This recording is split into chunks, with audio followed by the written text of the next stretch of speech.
welcome back to my YouTube channel, or if it's your first time here, then just welcome. If you enjoy this video after you've watched it, please hit the like button and subscribe to my channel if you haven't already done so. Okay, so about 2 weeks ago I did my first true crime video, and I got quite a few positive responses from that. So I decided that seeing as it's October, which is Halloween month, I would do a series of true crime videos. I'm going to cover the high profile type cases of South African crime, and I just thought it would be an interesting theme for this month. I'm also going to end it off on the last weekend of October, because that is Halloween weekend, with a story about a haunted building which I've been to. So I think it's quite a famous story in South Africa. I'm not sure. Anyway, I'll cover that then. But yeah, in the meantime, for the next few weeks, I'm going to be doing a different high profile true crime South African story each week. Before I start this case today, I'm just going to give my disclaimer again. All the information that I'm giving in this video is just things that I've gotten off the internet. It's available to public widely. I just put it all together in one video. And also a trigger warning. So this case, obviously, if you're here watching true crime, you should know that it's going to have some triggering content. But some of the things I'm just going to mention is, obviously there's going to be graphic descriptions of crime. If you saw the heading, you will know, or if you do know about this case and you saw the heading, then you should know that there is some stabbing and people being axed to death, familicide, that type of thing. And then there's also going to be some photos. There's no bodies or anything. I just have a few photos of the crime scene that the police took afterwards, and the murder weapons. It's nothing major, but maybe just before I put the crime scenes on the screen, I'm going to just maybe give a little warning notification before the time. So if you just want to skip to the next part in the video, you can do that, like just fast forward through the photos. That's okay, I completely understand. So today we are going to cover the roller coaster of a case that was the Van Breda axe murders. The family that was obviously killed by an axe and a knife in Stellenbosch in Cape Town. I'm sure many of you have heard of this case, probably know about it. Some of you may even have followed the trial when it was ongoing, because the trial was quite recent, was in 2018. So you probably do know quite a bit about the case, but I wanted to do my own in-depth research and cover it myself in my own way on my own channel. So here we are. I think I'm going to start again, like I did with the other one, with the background of the family. So Martin van Breda grew up in KwaZulu-Natal. He has two older brothers. They are twins. Their names are Bailey and Cornelius Andries. I think he just goes by Andries.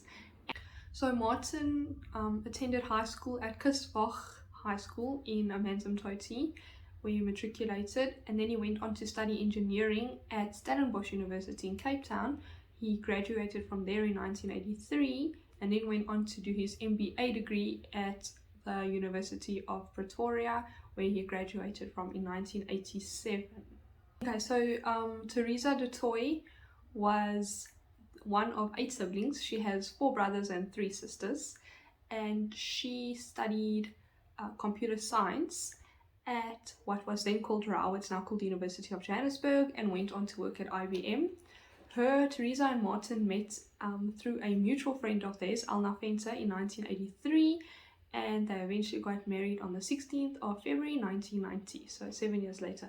Obviously during this time Martin was still finishing his MBA degree, so they got married in 1990. Then on the 10th of July 1992, the couple had their first child. That was Rudy, their oldest son. On the 1st of November 1994, they had their second son, Henry Christo van Breda. And then on the 10th of October 1998, they had their baby girl, Marley van Breda. So the family immigrated to Perth in Australia in 2006 due to the high crime rates in South Africa. Martin was the managing director and owner of the Australian subsidiary of an international property company called Engel and Volkers, and he was said to be the director of 25 different companies throughout his lifetime. He founded Netstar, a car tracking company, which he later sold to Altec, and he also founded Woodhill College in Pretoria, which he sold to Curra Holdings for 185 million rand in 2011. So Martin and Rudy both attended the prestigious Scotch College in Australia, and Rudy also studied at Trinity College. At the time of his death, he was busy studying at Melbourne University for his engineering degree, and Henry was also studying at Melbourne University. He was studying physics but decided to drop out of school and take a gap year in 2014. So what happened was, in 2014, Madly and her parents moved back to South Africa, mainly because Martin was starting a school project here called EduGrow, but Teresa also missed the family and wanted to move closer to them. So they moved here, and then shortly after that, Henry decided to basically drop out of his studies and move back here to the family as well. So Rudy was on holiday at that time. He had come back for the December holidays, obviously to visit his girlfriend Claire and to see his family. So this is why everyone was here together. At this time, Madly was attending school at Somerset College, and she was dating her boyfriend named James Redejan. So Teresa's sister Narita said after her sister's death, she told journalists that Teresa was actually so happy to have, her whole family together, her children all in one house, because with the boys studying and her husband's business and things like that, it wasn't very often that they were all together. So she was really enjoying the December holidays. The family had been spending a lot of time together. Actually, just a few days before this whole incident happened, the family had gone shark diving because Martin had promised them for a while that he would take them to do that. So they had been doing a lot of fun activities, and she told her sister she was having so much fun having all her kids there with her.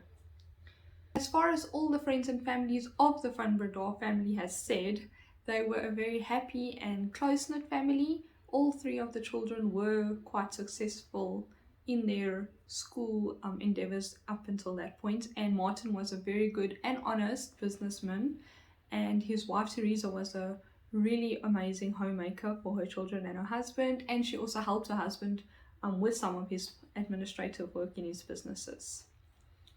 So with all of that background, this brings us to the events that happened on the 26th and the 27th of January 2015 at 13 Grosker Road, which is in the upmarket luxurious De Zalza Golf Estate in Stellenbosch, Cape Town.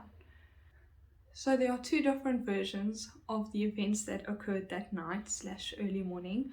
Obviously, there's the one story given by the suspect, Henry van Breda, and then the other version is given by the police and prosecution. So I think I'm going to go through Henry's version first, because obviously that is the first account that everyone was given. It's the account that he gave in his first police statement. So I'm going to run through that story. So basically what he said was, it was a normal night. Obviously it was a school night. Madly had to go to school the next day, so the family had dinner together like they usually do. Then Madly went off to her room, to go chill or do homework or whatever she went to go and do. And the boys and their dad went to go chill in the lounge. They were watching Star Trek and having some wine together. So this is now Martin, Rudy and Henry. And when the movie ended, they all went upstairs to their bedrooms. Everybody went to sleep. Rudy and Henry were on their laptops for a while. Eventually Rudy went to sleep as well. They shared a bedroom. Rudy and Henry shared a bedroom. So Rudy eventually went to sleep, but Henry couldn't sleep, so he stayed on his laptop and watched an animated series called One Piece. And then he says at about 3 o'clock in the morning, he's not 100% sure about the time, but at about 3 o'clock in the morning he went to the bathroom. So the boys have an ensuite bathroom that's obviously attached to their bedroom. So he went into the bathroom, and while he was in the bathroom he heard voices and a noise coming from in him and Rudy's bedroom. So we opened the bathroom door again and saw the silhouette of a man attacking his brother with an axe. So he started screaming, and obviously that woke the dad up, Martin. He came running into the room, saw this man attacking his son, his oldest son Rudy, and then he in turn started attacking the intruder to protect his son. The intruder then turned on Martin and started attacking him. Henry says he was frozen in place with fear. He literally couldn't move or do anything at this point. Obviously, with all the commotion going on, the mom, Teresa, came running down the passage, and I guess Madly came out of her room as well to find out what was going on, which is when the intruder obviously heard other noise or movement in the house and ran out of the room. He then attacked Teresa with an axe, attacked Madly, and came back into the bedroom. Henry says this intruder started laughing then and lunged himself at Henry, and they then ended up in a fight. Henry was able to get the axe out of the man's hand, and he hit him with the blunt side of the axe. But before he hit him, that man had pulled out a knife and he was trying to stab Henry with it. So there was a whole tussle between the two of them. And then Henry hit him with the blunt side of the axe against his head, and the intruder ran away. Henry decided to run after him, so now Henry's got the axe in his hand. He runs after the man. They're going down the stairs. Henry tries to throw the axe at the intruder, and he himself tripped and fell going down the stairs. He then stood up and the intruder was gone, so he carried on going down the stairs. The family always left their back door open for their domestic worker to be able to come in the mornings. So the back door was unlocked, and when Henry got to the kitchen, he saw the door standing wide open. The intruder was nowhere to be seen. So Henry ran out of the house, but then he realized he doesn't actually know how many intruders there are, because he thinks he did hear people speaking in Afrikaans earlier on. So he's not sure if there is only one intruder, because he only saw one person, but there may be two or even more intruders. He also doesn't know what weapons they have or where any of them are, so he decided it would actually be better if he probably went back into the house for his own safety. Went back into the house, and then he tried to phone a girl that he had spent some time with the day before, Bianca van der Westhuizen. Some reports call her his girlfriend, but she has said that they were not dating. She was not his girlfriend. They had just gone out for ice cream the day before, like a few hours before those attacks started happening. Her and Henry had spent some time together, and she's actually not even sure why he tried to phone her. Anyway, the first phone call that he made to her was at 4:42 in the morning. And then just after that, there's a Google search that he made for emergency services numbers because he wasn't sure who to phone. After that, nothing happened for about 3 hours. At this point, Henry says what happened was he went up the stairs and then saw his mom and his sister's bodies lying there at the top, and his sister was still moving. And from, I guess, the shock and everything that had just happened, he passed out. So, and then he only came to 3 hours later.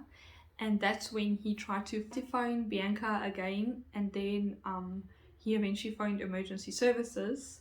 So this was at about 7 in the morning, I think. He phoned emergency services. I think he got the number off their fridge. He probably forgot earlier that the numbers were on the fridge, and but anyway, he got the emergency services number. He phoned them, and the lady who answered the phone, Janine Philander, she says at first it's the emergency operator. She thought it was a prank call. Firstly, because the person on the other end of the phone didn't sound frantic or panicked or anything like people usually do when they're phoning in for an emergency. He was very calm, very cool and collected. He didn't get frustrated at all when she was struggling to find his address.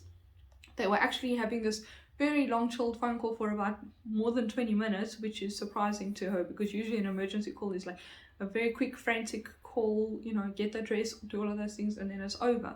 So he seemed very relaxed. At some point she thinks she heard him giggling after he told her that some of his family members were bleeding from their heads. So some people say they can hear him giggling. Some of his family members say it's because of his stutter, and that's what you hear, because when he's nervous he starts stuttering, and that's actually what he was doing. He wasn't giggling in the phone call. Someone has attacked my family in my house. Okay, so you need the police or ambulance. And an ambulance, please. Yes. Now, who is injured? I think everyone. Everyone in your house? Everyone, 4 people, yes. Adults, 2 adults? 2 adults and 3 adults and 1 teenage girl, yes. What are the injuries? Head injuries. Are they conscious? I don't think so. My sister's moving, but that's it. Suspects still on scene, Lisa? Sorry? Are there any suspects on scene? No, they ran away. With what were they attacked? An axe. I think I blacked out, and I've just woken up. Then after that, he tried to WhatsApp Bianca, and obviously she still didn't reply. Obviously it's very early in the morning, so I guess she wasn't awake at this point yet. So he WhatsApped her and told her that something along the lines of we're having an emergency, or there's an emergency, please contact me ASAP, something like that. Anyway, and then emergency services arrived on the scene. It was a very graphic scene that they came to. So basically, Henry was sitting outside. He didn't have a shirt on. He just had blue pajama shorts that he was wearing and white socks, and the socks had blood stains on the top of them. There was no blood under his socks. That's just something that they noted during the trial, but he had blood splatter on the top of his socks and on his shorts, which later matched to his dad and his brother's blood. And he was having a cigarette. When they went inside, then they saw there was blood all up the staircase. Madeleine and Teresa's bodies were found on the top of the staircase, and Rudy and Martin's bodies were found in the boys' bedrooms. The axe was found, the bloody axe was found also on the landing where the staircase is, in between the blood or whatever. And then they also later got the knife from the scene too. So Madeleine was the only one who was still had a pulse, who was still alive out of all 4 of the victims. So they rushed her to hospital, and the paramedic actually said when he picked up Teresa and Madeleine's bodies, it was like a waterfall of blood going down the stairs. So I can't even imagine. Obviously an axe does severe damage, and Madeleine's jugular had been severed in her throat, and that's obviously, as we all know, a main artery. So I guess she was bleeding profusely. It's actually a miracle that this girl survived this. Anyway, but so she was 16 at the time, and so she was taken to hospital. So Madeleine was transferred to Mediclinic Vergelegen, which is a hospital that is better equipped to handle a trauma of this degree, and Henry was taken to the local police station. So their aunt and uncle were phoned. This is Teresa's brother Andre de Toy and his wife Sonia, and they are the closest relatives living to the Van Breda family. And also Martin had his brother listed as his emergency contact. So this is who they phoned. Andre and Sonia got to the scene, and they were like, obviously what happened, all of that. So the police basically explained to them the basics of what had happened, said that Madeleine was now in hospital and that Henry was at the police station. They went to the police station, but apparently, according to them, the police said that they were not allowed to see Henry at this point. He was being questioned. He was the witness of the whole incident and the only one that was conscious and alive at this point. And then they also couldn't see Madeleine where she was in hospital. She wasn't allowed visitors for quite a while because of the state that she was in, and also, because of the trauma that she had experienced. So eventually, obviously, Henry was let go though after questioning, and his aunt and uncle then took guardianship of him going forward after this. So he was staying with them at their house at this point in time. Obviously, then the family had to phone the rest of the family. Teresa's brother had to phone the other brothers, he had to phone the sisters, let them all know what was going on. And obviously they then eventually let Martin's 2 older brothers, his twin brothers, they let them know as well what was going on and what had happened and all of that. So the whole family basically closed rings around Henry, and they were just adamant that there was no way that he could have been the one that had done this, and that the police needed to find the intruder who had murdered their family. So what Henry was saying was that a black male suspect, possibly more than one, had come into the house. The one that he had seen had been dressed in all dark clothes. He was wearing gloves, and he was wearing a balaclava mask over his face, so Henry couldn't identify him in any way. And obviously, according to him, this man spoke Afrikaans. He didn't see the other assailant, but as I said earlier, he said he did hear voices speaking to each other, so he assumed that there must have been someone else there at the time. So eventually, as Madeleine's condition in hospital started improving, she was allowed to have visitors again, and her aunt and uncle Andre and Sonia were there almost every day coming to visit her. Henry, however, was not allowed to come and see his sister. He was actually kept apart from her for 5 months because for her own safety and to avoid her having any more trauma experience and things like that. They were separated for 5 months. It did come out that Madeleine is suffering from retrograde amnesia because obviously the police were hoping that when she wakes up she would be able to give witness testimony to what had happened, but she has absolutely no memory of anything to do with the attack. And obviously the professionals said that there's 2 reasons why that could happen. It could either be because of the head injury that she received from the blows to her head with the axe. It could also be because of a coping mechanism, you know, in response to the trauma that she experienced, or it could also be a combination of both. Either way, she doesn't remember the incident at all. And eventually her and Henry were reunited and started spending time together again in the supervision of their aunt and uncle. According to the family, it doesn't seem like there was any animosity between the 2 of them, so I'm not sure how it is now, but at the time it seemed fine. The only thing is she refused to be a witness at his trial. She didn't want to be a witness for the defense or the prosecution. She just felt like she was unable to do any of that, because anyway she didn't really remember much about the case about the attack. Well, she doesn't remember anything about the attack, so it's not like she could be of much help in any case. So the investigation lasted for just about 1.5 years, and at that point everybody, the community around them, just the general public, the media, friends and family of the Van Breda's, they were all starting to get quite frustrated with the law enforcement, because they were like, what is happening with the investigation? Why is it taking so long? It's been over 1 year since our family has been murdered and nobody has been apprehended yet. There's no suspects. What is going on? So the police say afterwards, they said in the trial that they wanted to make absolutely sure that they had as much evidence and had done everything absolutely correctly that they could, as you know, abiding by the laws and things that they needed, search warrants, everything. They didn't want to make any mistakes because they didn't want to give the suspect any chance to, you know, be able to get away with this murder. They wanted to make sure that when they do arrest the suspect, that they have him and they have all the information and evidence required. So what happened was, on the 13th of June 2016, Henry went and gave himself into the police because his lawyer had informed him that they had put out a warrant for his arrest.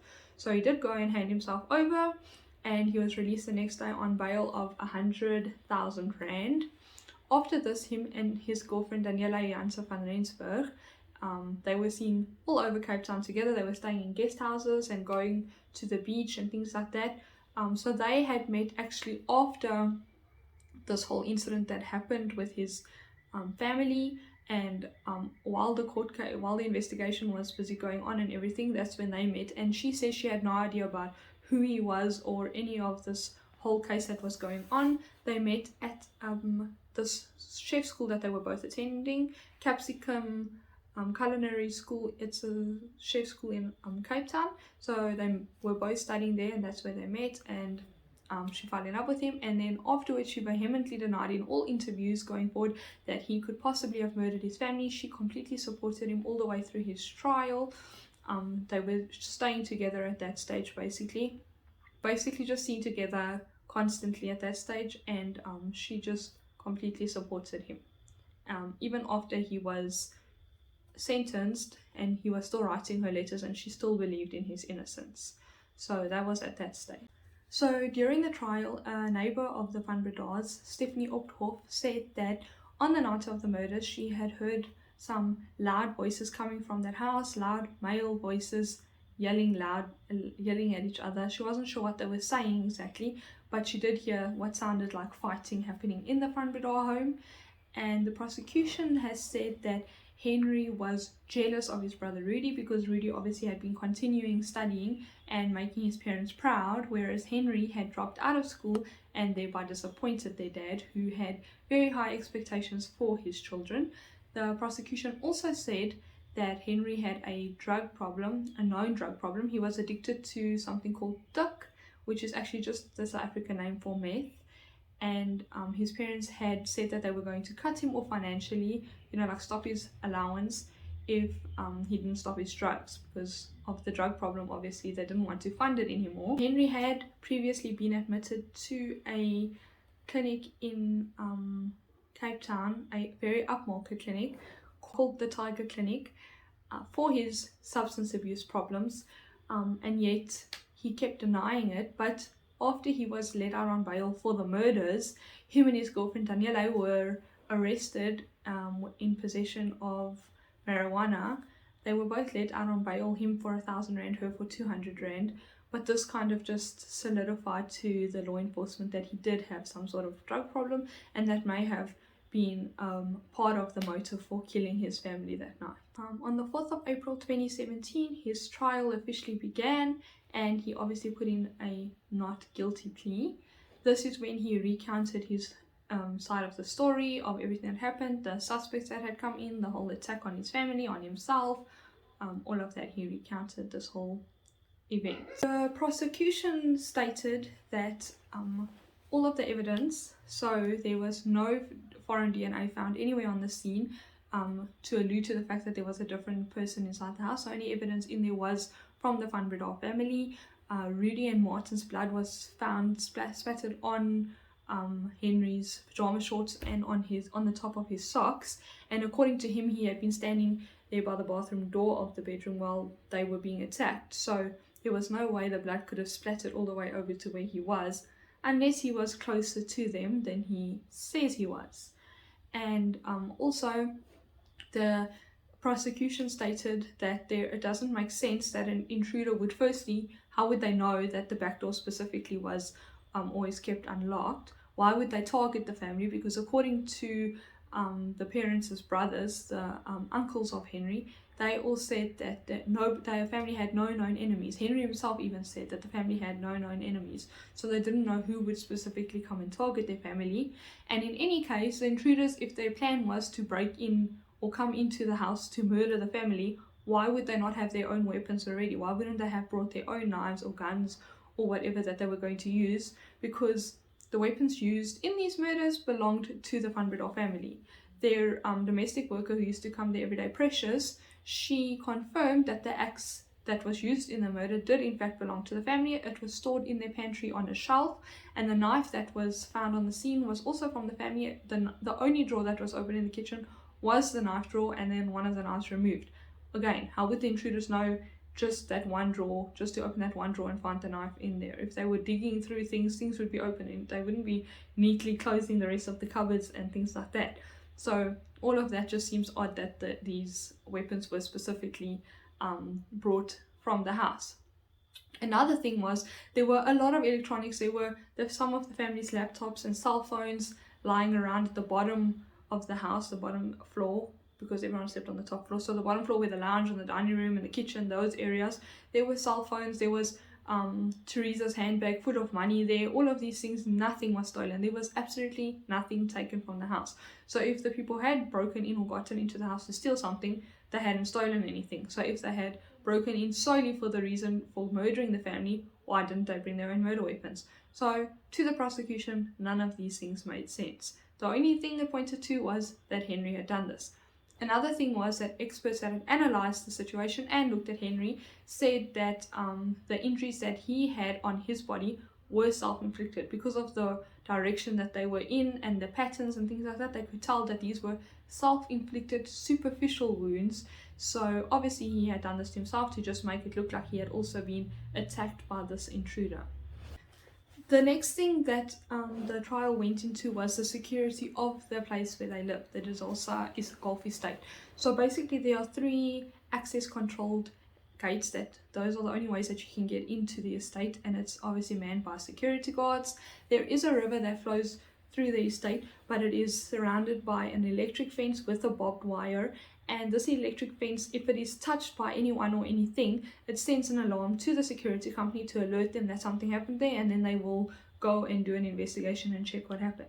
And then also the whole estate, the whole golf estate, has got surveillance camera footage, obviously all over, surveillance cameras all over the estate. They even have thermal cameras all over the estate to see body heat of anyone and any movement and things like that. And then they have got obviously the security on site. So they do patrols throughout the day, throughout the night in all the areas. They do walking patrols, and they also do driving patrols with their cars. So there are security everywhere all the time. People obviously have to sign in and out of when they enter this access controlled estate as well. So there's no record of anybody signing into this book after 11 o'clock that night.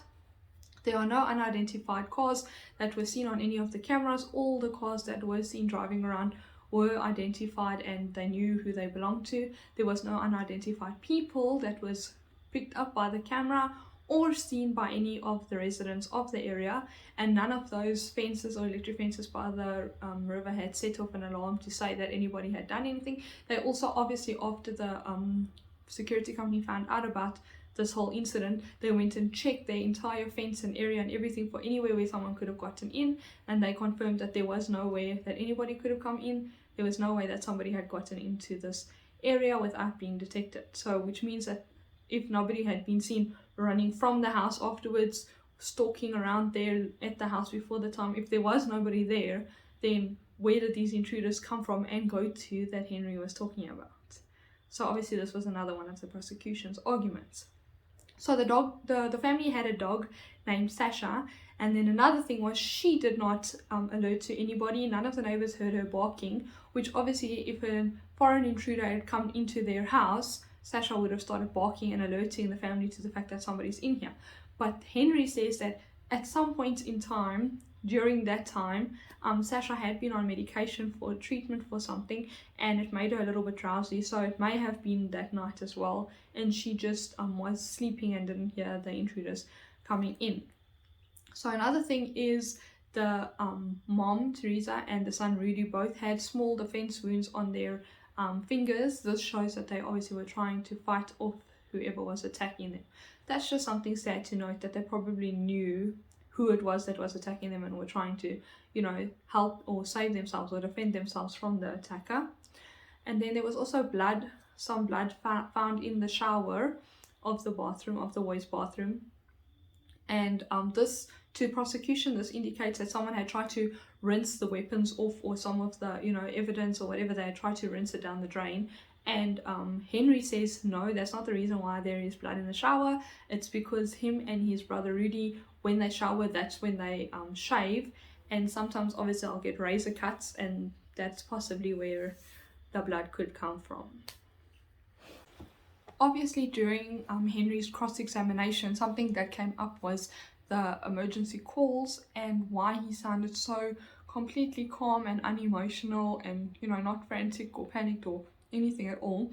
And his reason for this was, he says he used to stutter when he was in school, and so his parents had sent him for speech therapy, which he went to from grade 4 to grade 10. And during the speech therapy, he was taught that especially when he's very nervous or under duress or whatever, that he should take extra precaution to make sure he talks very calmly and very methodically, so that he doesn't start stuttering and stumbling over his words and then nobody can hear what he's saying. So this is the reason why he was actively and consciously trying to make sure that he speaks very slowly and steadily over the phone, so that the emergency operator could hear what he was saying. Another thing that came up was obviously when the neighbor said that she had heard loud voices and arguing in the house that night.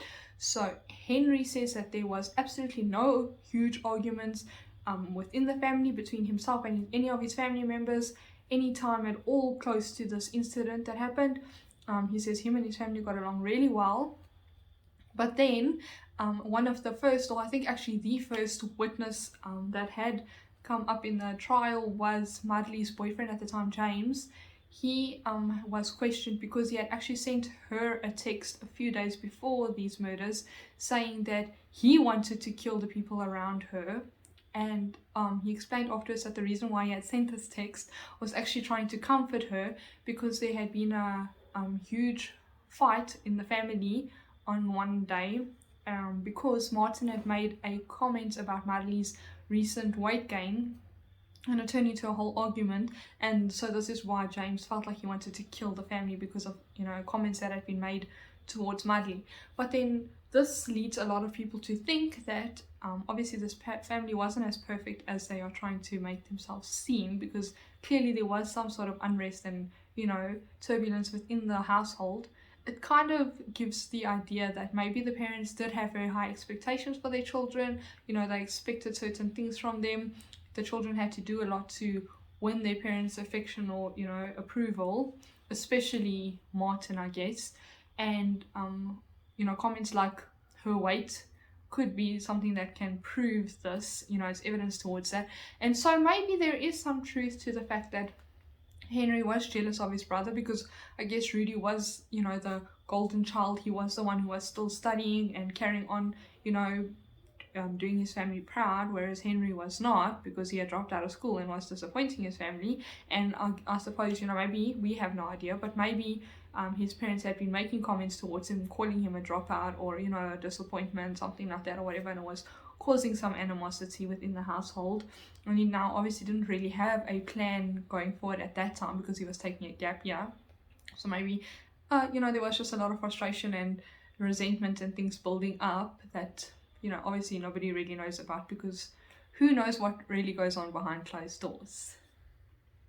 So after all the witnesses had spoken, the cross-examination of Henry, the closing statements by both the prosecution and the defense, the judge then obviously had to rule on the case. So on the 21st of May 2018, Henry had his sentencing hearing, and this is where Judge Siraj Desai said that he found him guilty on all 5 charges that he was accused of. This is 3 charges of murder for his mom, his dad, and his brother, 1 charge of attempted murder for his sister, and then 1 charge of obstruction of justice. Because of a few things that he had done that morning, he had tampered with some of the evidence. He had inflicted wounds on himself, and he had waited 3 hours while his sister was lying there bleeding out, knowing that she was still alive, because that's what he told the emergency operator over the phone. He had done all of this to mislead law enforcement so that they couldn't find the right suspect. So after the sentencing hearing, he was taken to Pollsmoor Prison's hospital section, so he could be treated for epilepsy and depression while waiting for his conviction trial. While he was at Pollsmoor, there was actually a story that I read that he was attacked by 5 of the prisoners there. One of the only 2 people basically that ever visited him was his uncle Andre and his girlfriend at the time, Daniela. And one of the times they had brought him some food, I don't know, takeaways or something that was in a bag, and he was carrying it back when these 5 prisoners attacked him, and someone tried to help him, but then he was attacked a second time by these people and apparently got very hurt, and he had to be treated in the hospital now for his physical injuries as well, and this terrified him and he was very unhappy and all of that.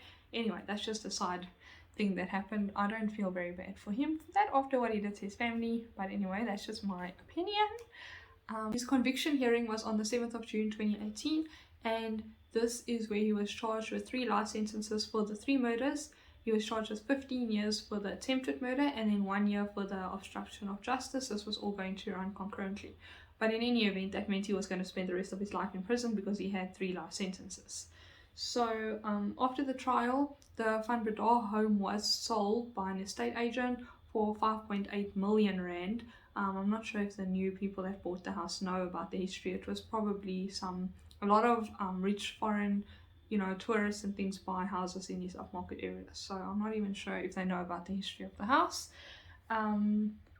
Marley inherited the full estate of her parents' money and all their income and everything, obviously because Rudy had passed away and Henry was in prison. So this was estimated at about 200 million rand that she inherited. But obviously she had a curator that was appointed to her, Louise Bakeman, and she would take care of and watch over Marley, her estate and her emotional and mental well-being, her financial well-being, all of that, until she was of age to do this herself. First the age was 18, but then it was extended to Marley when Marley was 21, which she turned 21 in 2019. So I guess then she was able to take over her own finances and estates and all of that. And Henry is imprisoned at Drakenstein Correctional Services near Paarl. And at the time when he was first sent there, the only people, as I said, that visited him was his uncle Andre and his girlfriend Daniela. But now it seems like Daniela may have moved on with her life. It's not 100% confirmed, but on Instagram pages and social media pages that she has, it seems like she's no longer visiting Henry and interested in his life, and she's moved on with her own life, even though she so vehemently supported him at the time. I'm not sure if Madly visits her brother. It doesn't really say anything about her. I think she's trying to stay out of the public eye and just live her own life, you know, and rebuild the pieces of her life again after this massive tragedy of basically losing everyone in her family and being the only one left, you know, without her mom and both her brothers. So I think she's just trying to live her own life. I'm not sure if she visits Henry anymore. I'm not sure if Daniela visits Henry anymore. There isn't really any information about either of those. At this time, Henry is still trying to appeal his conviction. So far, all his appeals have been unsuccessful. Luckily, I think it's best for the safety of the public, and especially his family and his sister Madly, that he rather stays in prison where he is, because clearly that is where he belongs. And so hopefully he never gets out. Anyway, I hope you guys have enjoyed this video. I think it's going to be a very long video, probably one of my longest videos, but I just wanted to get all the details that I possibly could into this case, into this video for you guys. So as I said in the beginning, if you enjoyed the video, please hit like, subscribe if you haven't subscribed to my channel yet, and until next time, bye. Before I you know, put the crime scenes on the screen. Whew, why can't I talk today? Sorry. Before I put the crime, he went to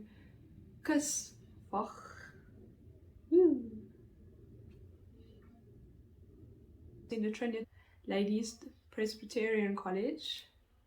Presbyterian Ladies College. He also founded He also founded Netstar, a car tracking company, which he later sold to Altec. And he founded, Rudy both attended the prestigious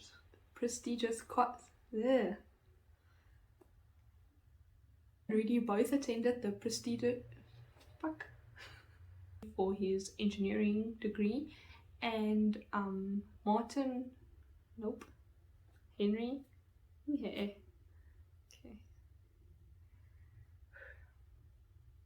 And Henry was also studying at Melbourne University.